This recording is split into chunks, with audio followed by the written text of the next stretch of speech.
terminar esto, yo voy a tratar de demorarme el tiempo que nos han pedido por respeto pues a que hoy ha sido un día de muchas discusiones y yo creo que todos están esperando la playa. Entonces vamos a hablar de la hipertensión crónica en el embarazo y yo voy a hablar de 4 objetivos básicos, porque en esto sí que ha cambiado, sí que hemos cambiado especialmente en los 2 últimos años. Vamos a hablar un poco de la definición y de la discordia que ha habido alrededor de la definición, de algunos condicionantes de por qué hay que justificar hoy el manejo y esos manejos un poco más agresivos a lo que previamente habíamos tratado, cuál es el antihipertensivo y cuándo hay que empezar a utilizarlo y las repercusiones que esto tiene. Y entonces más o menos el 10% de las mujeres en edad reproductiva son hipertensas, hablando de una población medianamente sana.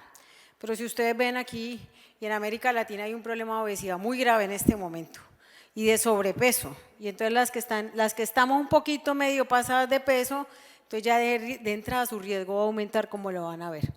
Y la hipertensión crónica en el embarazo es la que es hipertensa antes de la semana 20 o que persiste hipertensa después de las 12 semanas del posparto y que en términos generales no tiene un grado de disfunción celular secundario a la presencia de una preeclampsia. El doble de la prevalencia ha aumentado en la última década y esto es en Estados Unidos, donde, como les he mencionado, tenemos un problema de falta de bienestar en salud muy grande, pero eso también se está viendo hoy acá, estamos copiando de ese modelo.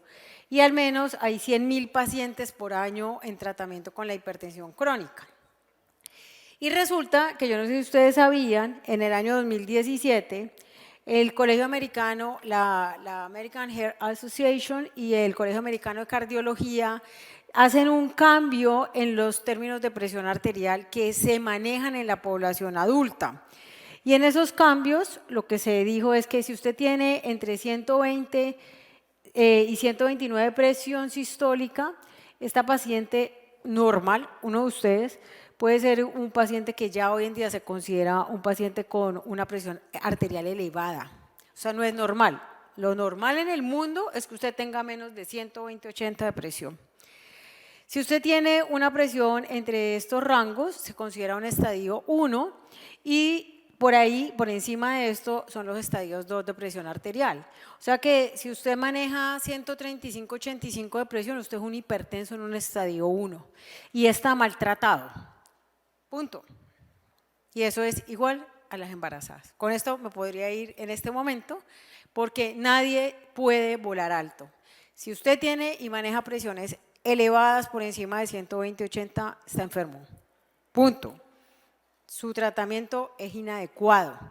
Entonces lo que se planteó en su momento era, esto no se aplicó para las mujeres en embarazo, la definición de hipertensión en embarazo sigue siendo por encima de 140/90, pero se dijo, bueno, ¿y será que nos movemos a este estadio?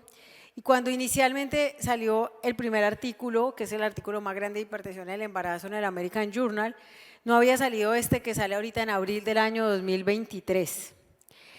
Y miren lo que dice, esto es una revisión gigantesca de pacientes en los cuales se trató de evaluar qué pasaba con los resultados maternos perinatales en aquellas pacientes que no son hipertensas, pero que sí tienen esa presión entre 120 y 140 y entre 80 y 90 diastólica.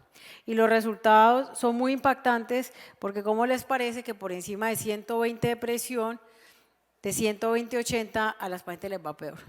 Todas las pacientes tienen un riesgo incrementado de tener preeclampsia. Entonces, ninguna paciente puede tener más de 120/80 de presión, ninguna, se lo voy a repetir para 100.000 veces hoy, porque esa es la única oportunidad de disminuir las complicaciones que esto pasa. Entonces, aunque esto aumenta el riesgo y los resultados adversos y puede ayudar a la predicción en modelos multivariados, pues realmente a pesar de eso no se va a cambiar la definición. Por ahora seguimos con la misma definición de hipertensión.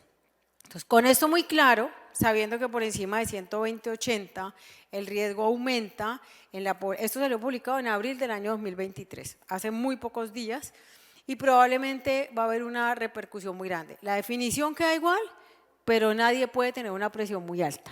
Y miren lo que pasa con las pacientes en el embarazo. Estos son vuelvo les digo, del año 2020 para acá ha habido fisiología hermosa para poder cambiar lo que nosotros hacemos. Y normalmente esto es lo que pasaría con una paciente en su curva de presión arterial, pero las hipertensas crónicas no caen tanto, o sea, ellas sí van a tener un poquito de la caída de la presión arterial, pero no mucho. Y esta también es una de las recomendaciones en no se apresure a quitarle sí, porque se va a hipotensar ella sola, no, eso no es cierto. Las curvas de presión arterial no son las mismas y aquí es la razón por la cual además estas pacientes hay que tratarlas. Resulta que las pacientes hipertensas crónicas, que son estas que están acá, este es un paciente no embarazado que tiene hipertensión, ellos tienen un proceso, acuérdese, adaptativo y una remodelación al nivel de las arteriolas. Pero cuando yo tengo una hipertensión en el embarazo, tengo dos condiciones. Tengo los cambios fisiológicos del embarazo y ese proceso de remodelación en ellas tiene una doble presión sobre el endotelio. Cuando yo tengo una doble presión sobre el endotelio, o sea, estoy cambiando por el embarazo, pero además tengo los cambios propios que me genera la hipertensión, el riesgo de esto es que mi cerebro tiene una posibilidad más alta de ser golpeado. Y aquí hay más probabilidad de la ruptura de los canales, de la apertura del endotelio y del daño que sucede. Y yo normalmente, como les decía, creo que esta mañana cuando hablábamos de preeclampsia, usted está aquí sentado y está en este rango de presión. Su presión arterial media, en términos generales en su sistema, está acá. Pero si nos da el susto por el tsunami o porque me nombre ministra, como dijimos esta mañana, aquí se le va a aumentar la presión, usted empieza a tener los cambios en los vasos, se abren y se cierran para ayudarle a mantener la perfusión de cada órgano. Y este proceso de modulación y de flujo regulatorio a nivel del cerebro, pues tiene el compromiso de que el vaso debe estar bueno, de que debe tener una buena conexión neurogénica para que funcione, de que las condiciones metabólicas de ese cerebro sean adecuadas y que finalmente el endotelio funcione. Y el problema es que las pacientes con hipertensión crónica tienen su curva de autorregulación desviada hacia la derecha.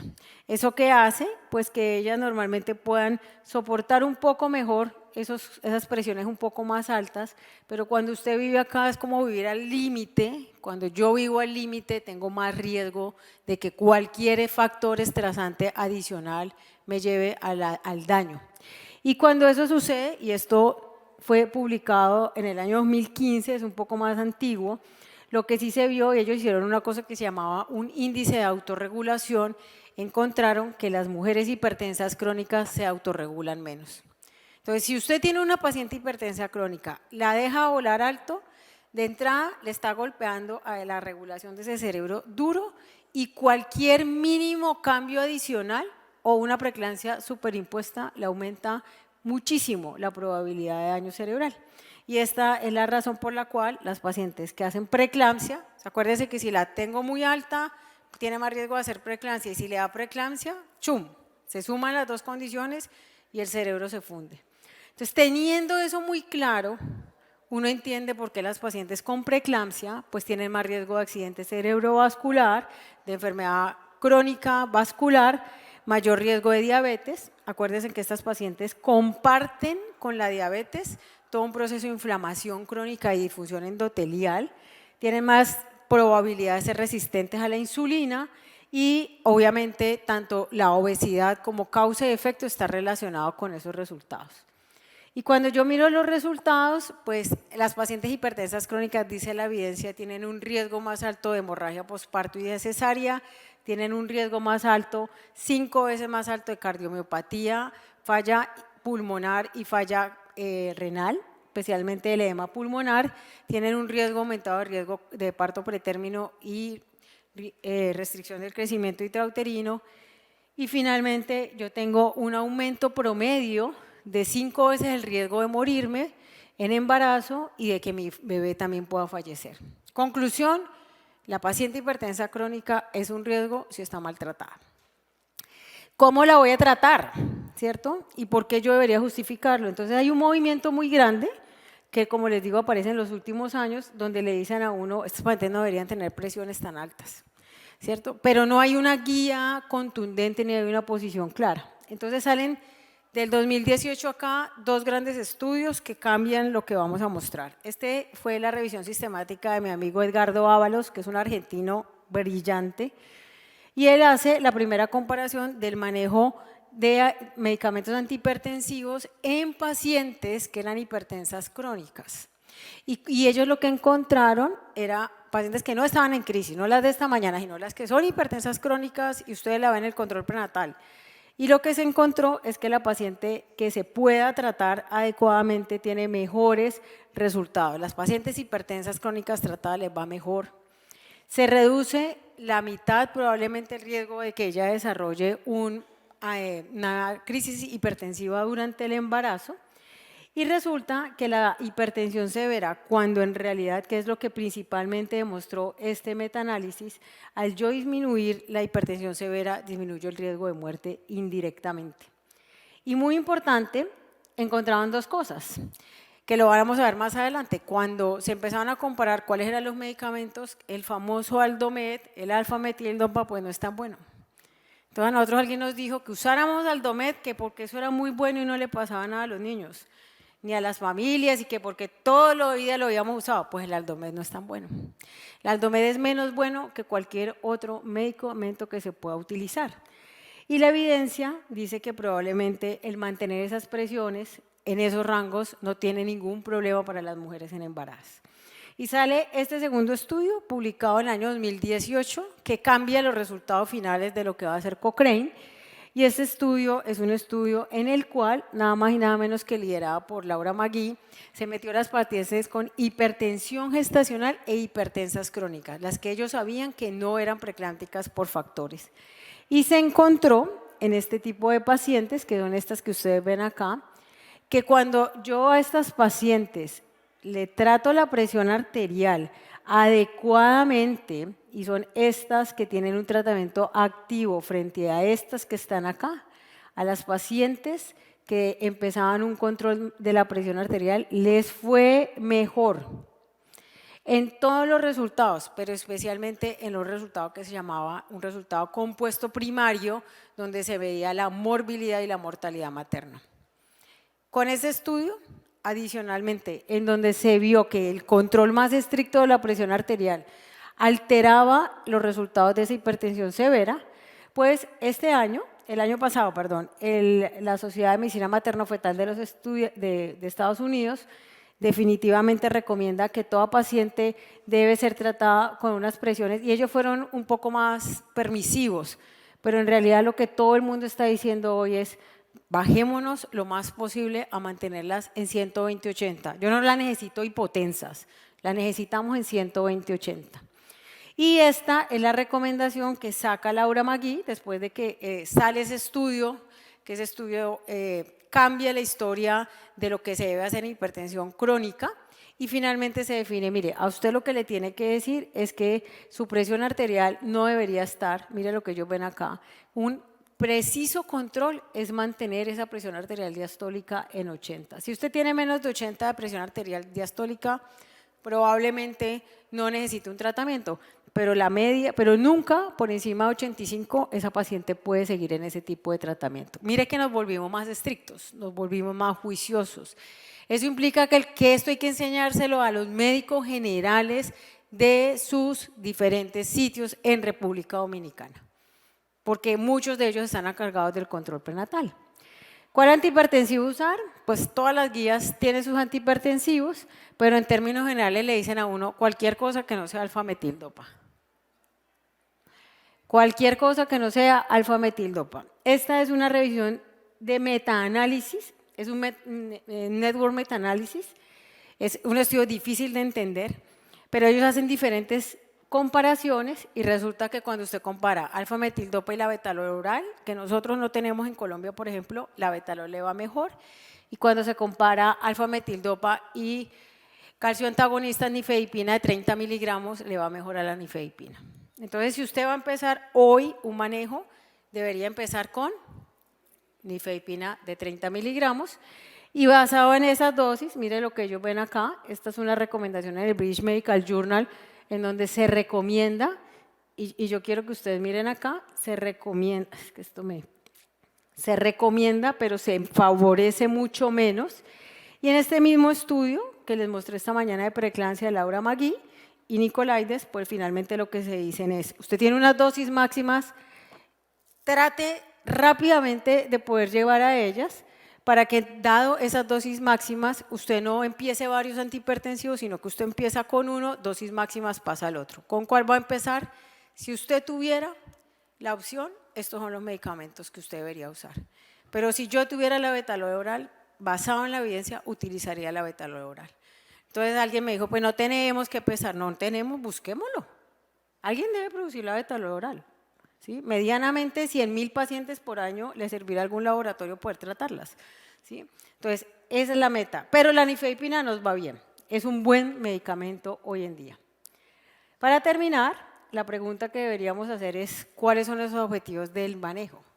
Entonces, los objetivos del manejo, sabiendo que a las pacientes de raza negra y las hispánicas les va peor siendo hipertensas y que hay un fenómeno discriminatorio basal en que a las pacientes hipertensas de raza negra e hispánicas no se le trata igual, especialmente en los Estados Unidos, pues yo tengo que tener una lista de chequeo muy bien establecida desde la preconcepción para que a mí me digan qué debería medirme. Entonces la señora llegó en atención preconcepcional, esto es lo que tiene usted que tomarle. Usted le tiene que tomar la presión arterial, unas pruebas de función renal para saber cómo arranca con esa paciente, cuáles son sus condiciones en sedentarismo, esto es lo mínimo que usted debería solicitarle, cuál es el perfil de lípidos que ella maneja, cuáles son las condiciones de la glucosa, si usted tiene un síndrome metabólico asociado para poder tratarlo. Y en la primera visita, suspenderle los IECAS, definir estas condiciones clínicas y paraclínicas. Y a mí me encantó estas dos revisiones porque a mí personalmente me gusta tomarle ecocardiograma a las pacientes hipertensas después de que se me murió una paciente dormida en la cama porque le rompió un aneurisma en la aorta ascendente, acostada. Su único factor de riesgo, hipertensa crónica controlada. No hay una línea sola que diga que eso hay que hacerlo, pero si usted puede tomar esa opción y el seguro se lo permite, el ecocardiograma está recomendado en las guías. Por lo menos un electrocardiograma, y hay que decirles a ellas que a estas pacientes no se le puede tolerar presiones más altas. En el cuidado antenatal no me voy a detener ahí, ustedes ya lo vieron, pero sí es muy importante saber que estas pacientes teniendo un riesgo más alto de parto pretérmino y restricción de crecimiento, hay que hacerles ecografías en el tercer trimestre y monitoría fetal anteparto, y si yo la voy a finalizar, la hipertensa crónica no puede llegar a la semana 40. En el mundo no debe llegar ninguna paciente a la semana 40. Eso es una discusión muy importante hoy en día. 39,5 es lo máximo que le dicen a uno algunos estudios, pero el mundo entero es 39, con y sin riesgo.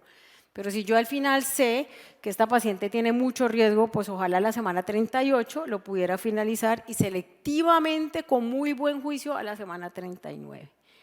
Y los objetivos, como les he mencionado, 120-80, no más de 85 de diastólica para el control de la presión y muy importante, que lo dicen esto, cuando usted está en estos rangos, usted tiene que estar pensando que esto ya pasó a hipertensión severa y que hay algo ahí, que probablemente a esas pacientes usted tendrá que escalarle. Y yo tengo que titular esas dosis, estas son unas dosis titulables, esto está en los artículos que yo les he dicho, pero finalmente apoyarse. Y en el posparto, como les dije hoy, que tenemos la deuda moral más grande del mundo, hay que colocar los medicamentos cuidando específicamente qué pasa por la leche materna, y el Aldomet no se debe usar, ese sí por nada del mundo en el puerperio. No tengo nada contra la fábrica que produce Aldomet, pero alfa-metildopa, pero no en el puerperio porque produce depresión posparto y muy poco control de la presión arterial. Y finalmente poder definir cuál es ese método anticonceptivo que va a cambiar lo que tenemos. Si yo hago esto y me meto en la innovación y decido además seguir, y esto fue una cosa que pasó durante la pandemia y fue publicado el año pasado, el seguimiento telefónico y las oportunidades de estar en contacto con las pacientes hipertensas sí disminuyó en esas disparidades en el cuidado que nosotros normalmente damos. Para terminar, con esta me despido, la lista de chequeo que yo debería tener en el antes, en el durante y en el posparto para el control de la presión con nifedipina, para una tensión arterial de 130/80. Porque las recomendaciones, los que tenemos en contra, dicen que ojo con el crecimiento de los niños, ahí el riesgo es que si la mantiene muy hipotensa, la paciente se le altera la perfusión, y las opciones pues no son muchas, porque la betalol oral en muchas partes o hidralazina oral no existe. A favor, todas. Yo creo que parte de lo que nos dijo del 2020 al 2023 es saquémonos de la cabeza aquellas cosas que hoy en día nos impiden avanzar en obstetricia segura. Yo me despido nuevamente con la foto de mi Santi y mi Luchi. Para los que me han preguntado, ¿está mejor? Y el papá también. Muchas gracias.